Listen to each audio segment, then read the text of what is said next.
Welcome to the All Eers podcast, powered by HD Media. Hi, all. Welcome into a new edition of the All Eers podcast, a WVU sports-based podcast, and I'm your host, Taylor Kennedy. Thank you all for joining us. However you may be listening to us, you can find us on Spotify, Apple Podcasts, and YouTube as well. It's Super Regionals week in the University City. After coming off an impressive regional outing against the Kentucky Wildcats to take the Morgantown Regional last weekend, the West Virginia Mountaineers look forward to hosting the Super Regionals for the first time in program history as the Cal Poly Mustangs come into town to take on the Mountaineers, with the first pitch going on Friday at noon and then Saturday at noon. And if a game 3 is needed, they will play on Sunday with a time to be announced. But with that being said, we're going to focus a lot of time this episode talking about the Super Regional round. We're going to be joined by Andrew Caridi, who is the play-by-play announcer for the baseball team, coming up in our next segment. But for now, let's bring in Gavin Kelly, because you talk about a guy that had such an impressive outing in the Morgantown Regional last weekend, hit 3 home runs, hit a solo bomb against Kentucky on Monday, and we welcome him in now to All Eers. Gavin, welcome to the program. Thank you guys for having me. Absolutely. Well, let's just kind of start here and work our way out. You know, now that you've been able to digest what happened over the weekend, obviously you guys lost the game on Saturday to Kentucky, but came back and won 3 consecutive games, including 2 against Kentucky. Now that you've been able to digest what happened last weekend, biggest takeaway, or what's going to be a lasting memory from that weekend that you will have? Definitely Paul Schoenfield's home run, Armani Guzman's walk-off, and Dawson Montez coming in, shutting the door with the runner in scoring position and 1 out. Those are key moments in the victory, and it was unreal moment. The energy from the fans to just the performance that those 3 guys put on. When you talk about that weekend, again, I know we'll spend a little bit of time on that before we talk about the Super Regionals, but you guys lose on Saturday to Kentucky 11-9. Then you beat Wake Forest Sunday afternoon at noon. Then you beat Kentucky Sunday night. You mentioned the Schoenfeld home run. Then Monday with the Guzman walk-off. For you and you all to respond the way that you all did, what's that mean to you whenever you have a group of guys collectively that feel that when their back is against the wall, they can still feel like they can avail and still feel alive in that regional last weekend? Yeah, we're a gritty bunch of guys that are resilient, and we're tough to kill. So everyone on the team wants what's best for the team and wants to help the team win. So it's a unique thing whenever everyone wants the best for the team. So it ultimately comes back, and everyone does their part, and good stuff happens whenever everyone's taking the approach and being the best they can be. You mentioned the crowd aspect of it as well. What was that like for you on Monday, knowing that you guys are hosting the Super Regionals, but also being able to stand there down the right field baseline and sing Country Roads with everyone that was in attendance? I think there was 4,607 was the final attendance inside Kendrick Family Ballpark. But that moment specifically, to be able to capture everything from that weekend and to sing Country Roads on Monday, what did that mean to you?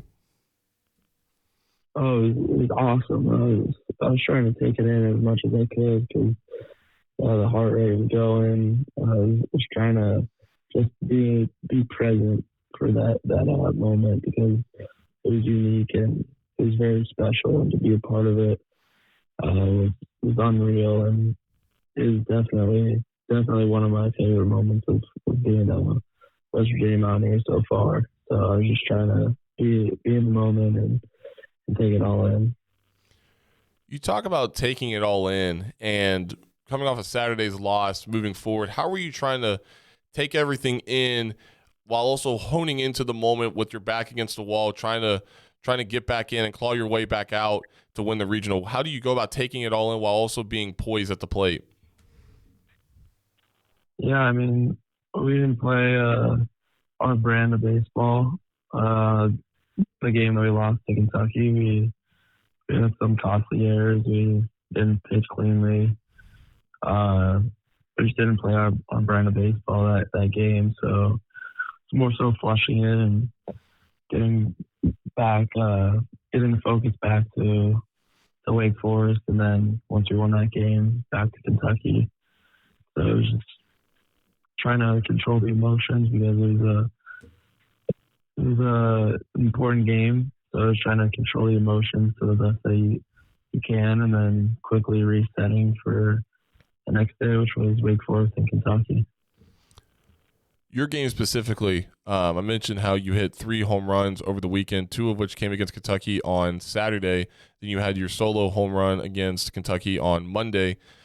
You were named regional MVP as well, but from the grand scheme of things, what was working well for you that weekend? Was it more of just you didn't want your season to end, your sophomore season to end quite soon, or was it just more of just continuing to do what you had been doing throughout the season up to that point? I wish I could control when my sophomore season would end, but just trying to stick to the approach that the coach has made for us for each pitcher, and then just trying to execute it to the best of my ability and use my strengths and my swings. Like my first bat against one of Kentucky's pitchers, Jelkins, I got a lot of change-ups and I was out in front, and I was staying through it, which I like to do in my swing, but just out in front. And then the home run on Monday, which was against him, he threw me a change-up. I saw it well in the hand and stayed through it, and yeah. So now moving forward, now you guys host the Super Regionals. This is the first time in program history that the Mountaineer baseball program has hosted Super Regionals in Morgantown. What's the vibe like? What's the energy level like amongst you and your teammates leading into this weekend, especially on Friday at noon against Cal Poly? Yeah, the vibes are high. Morgantown, I'm expecting the atmosphere to be the exact same or if not better, and we're just trying to electrify a state, and we have the state support behind us, so it's awesome. Obviously, you guys have probably started the process of scouting Cal Poly, with Friday being the first game between the two teams. What stands out to you about Cal Poly? Because that is they were the winner of the Los Angeles Regional as they knocked off St. Mary's to advance to the Super Regionals. So what stands out to you about the Mustangs? Yeah, they're a good ball club. Nothing from here on out is going to be easy. So if we play our brand of baseball and show up every day with the right mindset, I feel like it's gonna be a good series, and we're gonna find our way moving on. For you all to defeat the Mustangs in a best-of-3 series, what needs to happen specifically for you all to advance to the College World Series? Play clean baseball defensively, minimizing mistakes mentally and physically, and just having quality bats while on the offensive side. When you talk about Coach Sabins and the way that he's been able to ignite this crew and this group of guys that you're playing with to now be in a position with 2 wins away from a College World Series, how has Coach Sabins kind of ignited this group of guys that you're playing with to kind of position your all selves to possibly make it to Omaha? I mean, we talked about it. We talked about it a lot throughout the year, and once you get into the season, that talk kind of goes away because in the future, and it's focused on what's happening now, like during the day, and so there really isn't a lot of talk about it throughout the season. But once the postseason comes around, everyone knows that that's the goal, and that's what we work for all off season. So it's I would say the same routine and same process every game day, but there is a sense of what's going on outside, I guess. So it's just trying to block that out and focus on the daily task. One final question for you. I know you were asked this question on Monday following the win over Kentucky wearing the Coal Rush uniforms, but go a little bit deeper now. Now that you guys have been able to see the impact that this baseball team has, not only on West Virginia University, but also the state of West Virginia, the immense amount of pride that you have and your teammates have in representing the state now in the Super Regionals with a chance to punch your ticket to go to Omaha. Put into words what all this means to you, seeing the love and support that you guys have continued to garner, not only during this run in the postseason, but also just during your short time here in Morgantown. Yeah, I mean, these are memories that I'm going to have for the rest of my life with some of my best friends that I'll have. And so it's special to be able to have a whole state behind us and rooting for us and wanting the best for us and wanting to see us have success. So it's really cool to be in a position that we are in and just try to stay blessed and grateful for the opportunity and just trying to electrify a state, like I said earlier, and just show everyone a little glimpse of West Virginia baseball. Yeah, absolutely. Well, Gavin, we appreciate your time as always. Thank you. Good luck this weekend, and congratulations getting up to this point. I know, as you mentioned, the whole state's behind you, and looking forward to seeing how you guys perform this weekend against Cal Poly. So good luck to you all.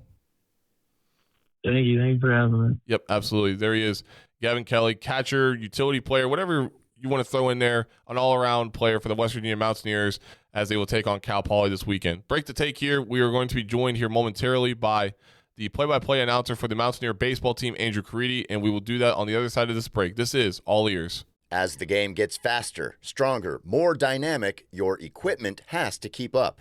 Introducing the Riddell Axiom, the next evolution in football protection, designed to match the speed and strength of today's athlete. Contact West Virginia Riddell representative Casey Turley at 304-552-5960. Gear up, play smart, stay protected. Oh, good gravy. The kind made from real premium sausage. The kind that's smothered over deliciousness. The kind you can only get at Tudor's Biscuit World. That's the gravy that's oh so good. It's the perfect topping to your biscuits or your taters, and even makes a delicious side. It's oh so good gravy. Tudor's Biscuit World. We're dripping with oh good gravy. Rolling along here on the All Ears podcast, a WVU sports-based podcast, and I'm your host, Taylor Kennedy. Thank you all for joining us. Special thanks to Gavin Kelly for joining us in our last segment, but let's get a much grander picture of what's ahead for the Mountaineer baseball team as they welcome the Cal Poly Mustangs to Kendrick Family Ballpark in Morgantown this weekend. And what better to do so than a friend of this program, I should say. And I get a little excited because, you get a guy on, friend of the program, you get excited, you're like, hey, it's like you're reuniting with like a long lost dog almost. You lose your dog for a little bit, all of a sudden, hey, dog's coming home. It's like Homeward Bound, old Disney movie. But we're pleased to be joined by the play-by-play announcer for the Mountaineer baseball team, Mr. Andrew Caridi. Andrew, welcome back to the program. Hello, Taylor. Thanks for having me on. You rounded up Gavin Kelly. That's impressive. He's a popular guy. Yeah, he's a household name nowadays. I'm just surprised you didn't lead off with the Homeward Bound comment I gave you. That made me laugh. I don't know if I was potted up, but you got a chuckle out of me. Now I'll let you decide which animal you are between the two dogs and the cat. So I'll let you decide. But that's for a later conversation. Bigger news on display this weekend. So the Mountaineers won the regional on Monday against Kentucky in wild fashion. Actually went back and was able to listen to your call from that game and then the game on Sunday with the Schoenfeld home run. I mean, the emotions that are coming out from that weekend are still on display. I saw where the all sessions pass for this year's Super Regional is now sold out. So give me your take on the emotions that surrounded last weekend and is now bleeding over into this week in preparation for the upcoming weekend with Super Regionals.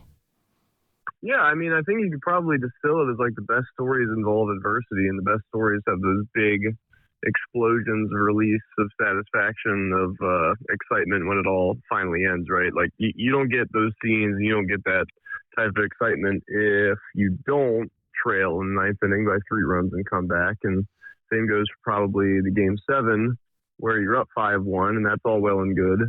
If you win that game like 6-1, 6-2, the end result is perfectly fine, but the fact that Kentucky came back, tied it up, and then you got a chance to walk it off in the Cole Rush uniforms to win a regional for the first time at home, and then go to Supers for the first time at home.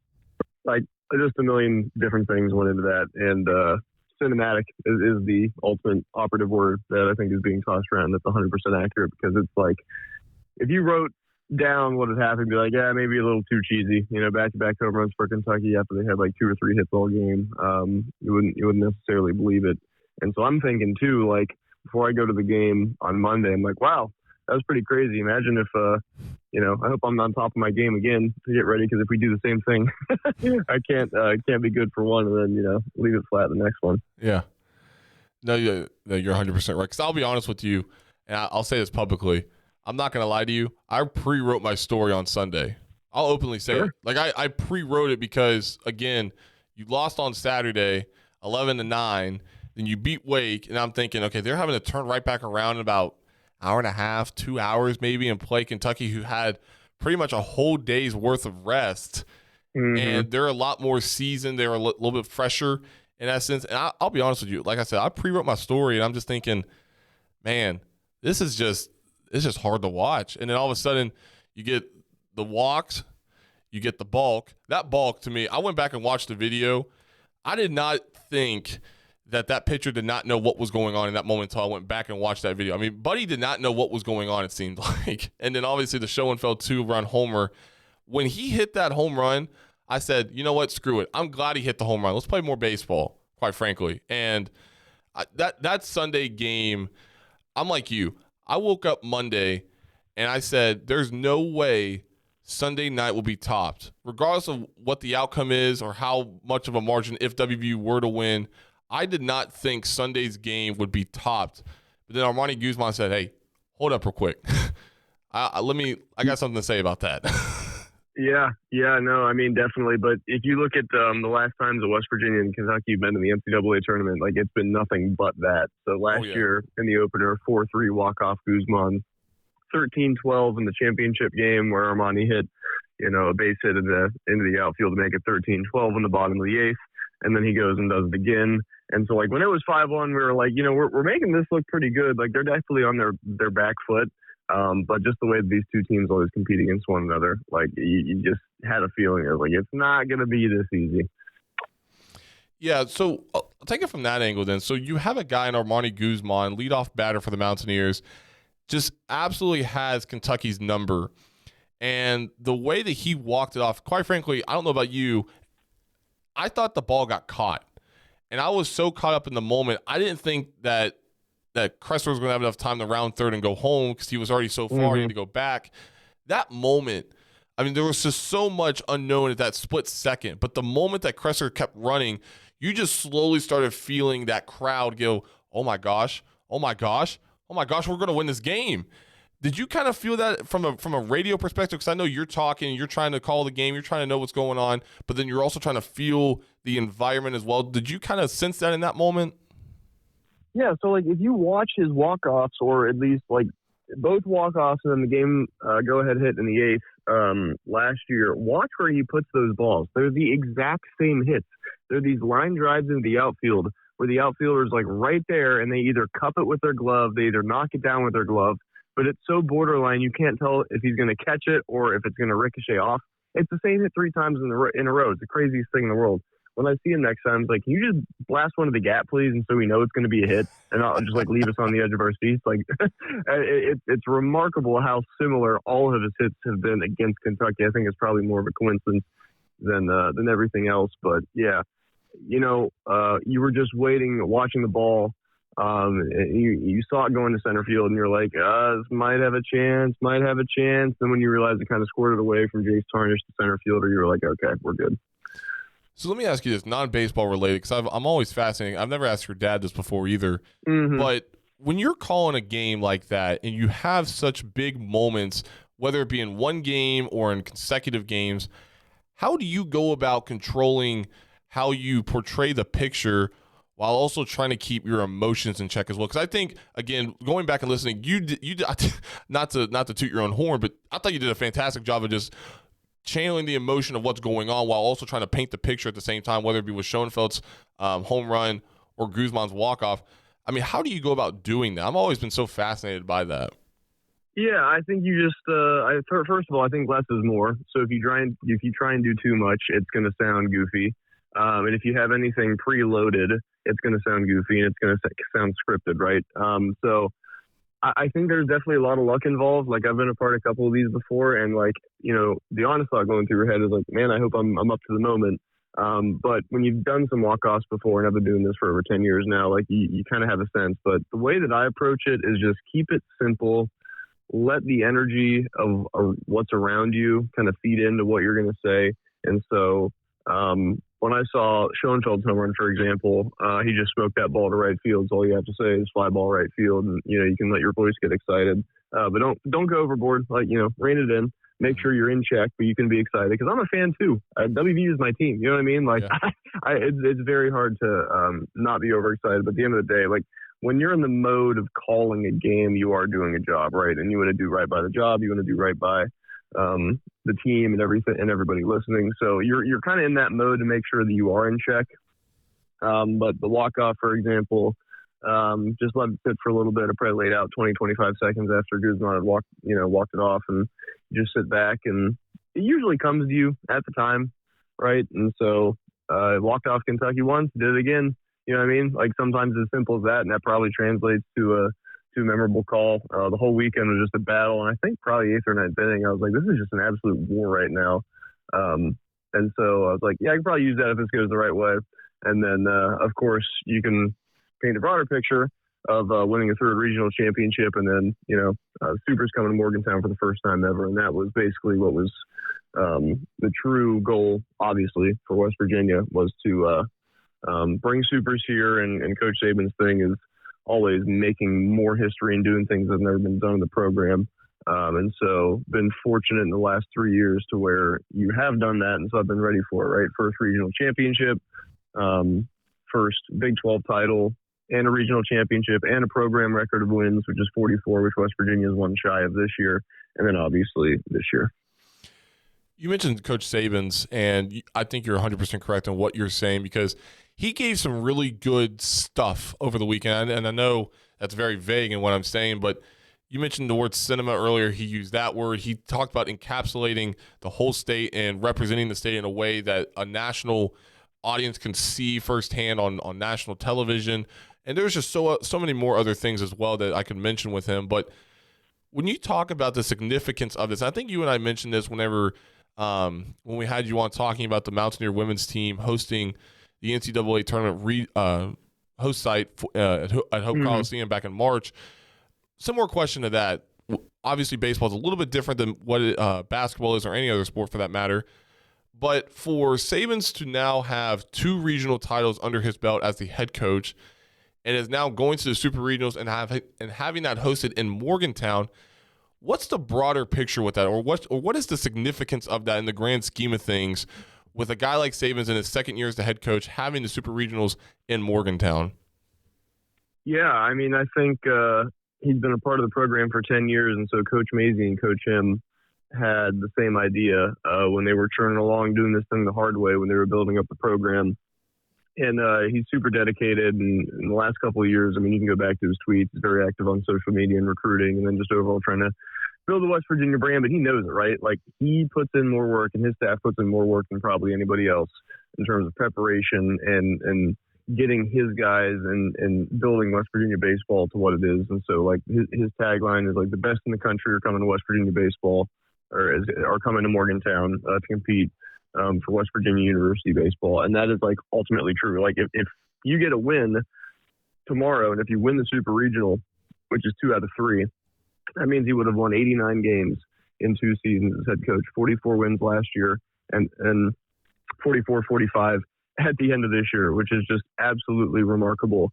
And so, to answer your question, like, when you do that and have the last 2 years that you did, and have the national exposure that you do with the dramatic way that you won the last couple of games, and of course you make it Omaha in the College World Series. Like what West Virginia and what Coach Saban's are trying to do is like a reality. It's not like, hey, we're doing this here, and like sometimes we do it, sometimes we don't. It's like you are legitimately a top 15 program in the country. And if you look at teams that advanced to region or super regionals 3 years in a row, it's West Virginia and 2 other schools. So UNC and Auburn, if I'm not mistaken. Mm-hmm. So like that's extremely hard to do. And the college baseball tournament and college baseball as a whole, some teams have ups, a lot of teams have downs, but like it's been a 3 years of just like remarkable success, and I don't think it's an accident. You mentioned the word success, and I think in a lot of ways that resonates with over the weekend, especially from a pitching perspective. And I know Max Yale on that Saturday performance probably gets a little bit of slack for that and a little bit of, just negativity towards him. But the way that he responded in that Monday game, this kind of bleeds over into my question about this weekend. Pitching, obviously, that will need to be ultra successful again for this Mountaineer team to win 2 of 3 against Cal Poly to advance to these College World Series. Importance of that rehabilitation. I know Saban's talks so often about the biomechanics and the rehab process for pitchers and knowing ahead of time what's going on with them. Yeah. I mean, this week to me, from Tuesday to Thursday, and when we're recording this, probably has to be the 3 biggest days the whole season, just in regards to getting your pitching rehabilitated, healthy, getting back to full 100% strength leading into this weekend, because you're going to need, again, I'm going to use the word ultra successful pitching to get past Cal Poly and get to the College World Series. Yeah, no question. They had the luxury of not having to fight until Monday, right? They didn't have to play Game 7, the 5th game in 4 days. And so for those not paying attention, Cal Poly made it out of the UCLA bracket. UCLA had that remarkable 52-win season, lost 2 games all year in the Big Ten, 28-2, and then couldn't get out of their own regional. And Cal Poly beat St. Mary's twice to eliminate St. Mary's, and UCLA was eliminated by St. Mary's in walk-off fashion on their home field. So they've had a chance to kind of get healthier and have that step in advance of West Virginia. But Coach Saban, in his post-game, was talking about how everybody talks about pitch count in terms of a measurement of how healthy his guys are, but that's not necessarily always the case. Like, everybody recovers different. Everybody is a little bit different, and they are tracking the health of guys' arms like on a daily basis. Like, there's always a check in there. So hopefully West Virginia can get healthy. They have the disadvantage of that. So you may have to mess around with who you're going to go, at least in game 1 of this series. You would think 3 or 4 days is enough for the starters, especially in their competitive mode, to get back 100% healthy. But the pitching has been the strength of this team all year long. Like, the offense will get theirs. But in terms of making West Virginia like nationally competitive and potentially going to Omaha, will have to come from their pitching. So that's a disadvantage for West Virginia, but also Cal Poly has to come to Morgantown and play at noon. First 2 games of the series. That's 9 o'clock their time. I don't think they've played many 9 o'clock local times this season for baseball. And so you got a lot of stuff coursing through them early when they're probably not used to it happening. And so if West Virginia can come out early and, announce their presence, at the beginning stages of both games, I think that's going to be extremely important. I'll ask you a similar question I asked Gavin Kelly in our last segment. From what you've seen over the last couple of days in preparation for this weekend, what does WVU have to do in this best-of-3 series against Cal Poly to take the series and then also advance to College World Series? I'll give you the coach answer: score more runs than the other team. No, Thanks, but I Coach. think, yeah, right. No, I just think it's staying within themselves. I just think doing not too much, right? You look at the comebacks for West Virginia in those Kentucky games. It wasn't anybody trying to do too much. It was good at bats. It was patient hitting. It was opportunistic stuff, and that's kind of the focus for Coach Saban. When I think that he's been able to be so successful with his teams is that he's not obsessed with the numbers or the big pop stuff. It's just he's obsessed with the process. And so I think if you can fall back to your training. When you have to perform, that's the famous line, right? Just fall back to your preparation. Good things are going to happen. So I think really the key for West Virginia is not to do too much, and the fact that you're going to be riding off a high and have a ton of belief right now in your players and your fans in the moment. You've got those nerves of hosting the regional out of the way. So now it probably just feels like a regular series, and it is, because it's a best of 2 out of 3 instead of this weird double elimination thing where you don't know when you're going to play. Pitching is a complete disaster when it comes to trying to fit guys in here and hey, this guy goes, Dawson Montesa threw 122 pitches, but we got to throw him the next day. Crazy stuff like that is out of the way. So I think if West Virginia just does its thing, they'll be good. But Cal Poly is obviously solid. College baseball in California is really, really good. My color analyst, Jake Weghorst on MSN, is very familiar with them, and they've got good starting pitching. A couple guys with a 4 ERA starters, which is a good number. I know Max Shields' ERA is around low 2. But anytime you get that 4 or lower, it means the guy can throw pretty well. And they've got a bunch of good balanced hitters hanging around those high 200s, 7 out of their 9 high 200s. So they can hit it a little bit. They can definitely pitch it. And so there's a reason why they made it out of the regional. 2 more questions for you. And looking back on the regional, now looking ahead to super regionals, I know there were a plethora of guys that stepped up in a lot of different ways last weekend in the regional round. Obviously, Gavin Kelly having those 3 home runs, winning the tournament MVP, or regional MVP, I should say. We've mentioned the pitching, which I believe Chance and Cole set the standard high in that opening round game against Binghamton on Friday. And obviously, you mentioned Montesa having to respond against a really good Wake Forest team on Sunday. Obviously, we can mention Guzman, Schoenfeld as well. There's just been so many different guys, it feels, during these postseason games thus far that have stepped up in crucial situations. So who do you think, or does it, let me say it like this, does it surprise you at all, just from being around this team as much as you have, does it surprise you that we've seen so many different heroes, in essence, in stepping up whenever they need to in the postseason thus far? No, because it shows that the preparation that they have in place is being done the right way, right? So Armani Guzman was the Clemson regional MVP last year. Not shocked that he was able to elevate his game. Everybody else stepping up to the moment. These are tough kids. But I think, Ben Lumsden is the guy that is the most shocking. And I think shocking is probably the right word to use, because he had 10 starts coming into the regional on the season and less than 30 appearances. And he was a senior regular for West Virginia. He was, in the starting lineup the whole year in Tucson, and then going to the super regional in Chapel Hill.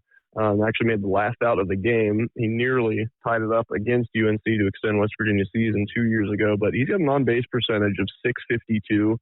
I don't have the exact numbers ahead of him, but an on-base percentage of .652 is absolutely ridiculous for a guy that really didn't get to see the field that much, and he's been right in the heart of it, right? So big walks picked up in the 9th in that comeback in Game 2 against Kentucky, and then he got on base with a big walk on Monday to move Cresser to second and him to first, but Brody into scoring position.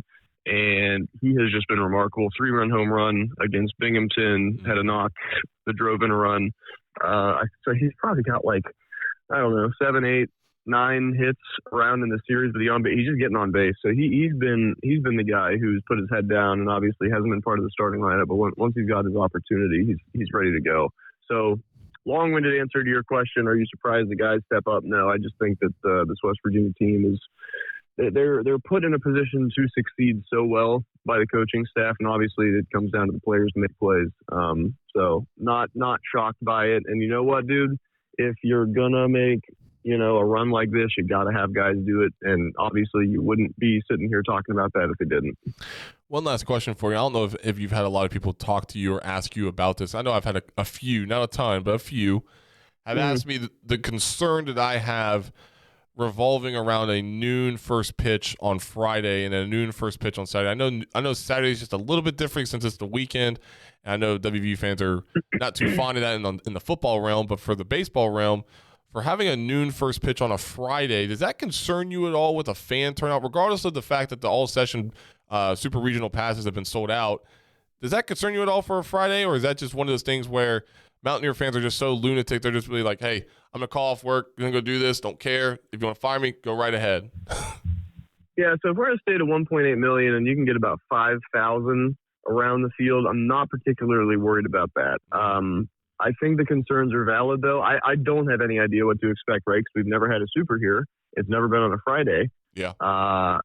You know what I mean? And you had a whole big weekend last weekend, and it's a really early pitch start time. Like, that is definitely true. You know, it is like basically the only time you're playing at noon during the season are on like Sunday getaway days or just like Big 12 series finales. And like, you definitely have people coming out for that, but that's on a Sunday and that's not on a Friday. Yeah. However, it is June and like this is vacation time. So maybe people will be motivated enough to take vacation time on a Friday, like call that extra day off. And I'm reading tweets of people being like, I drove up from Greensboro, South Carolina to go to the game this weekend. So yeah, no, I think it's going to be football tailgate-esque atmosphere. It's super early, but you know, Mountaineer fans, you know, you're from the state, I'm from the state. We're going to be good. Well, my man, I appreciate your time as always, and wish you the best luck on the radio call. And looking forward to seeing you this weekend. And make sure you get a lot of rest. It's going to be a jam-packed weekend, and looking forward to it. Yeah, it's going to be special. Appreciate it, T. Yep, absolutely. There he is, Andrew Caridi, play-by-play voice for the West Virginia Mountaineer baseball team. That'll do it for me, your host, Taylor Kennedy. Thank you all for joining us. However you may be listening to us, again, you can find us on Spotify, Apple Podcasts, and YouTube as well. The links to all that, plus our social media channels, are in the description. And we will see you all on the next edition of All Ears coming up next week. This is All Ears. You have been listening to the All Ears podcast, powered by HD Media.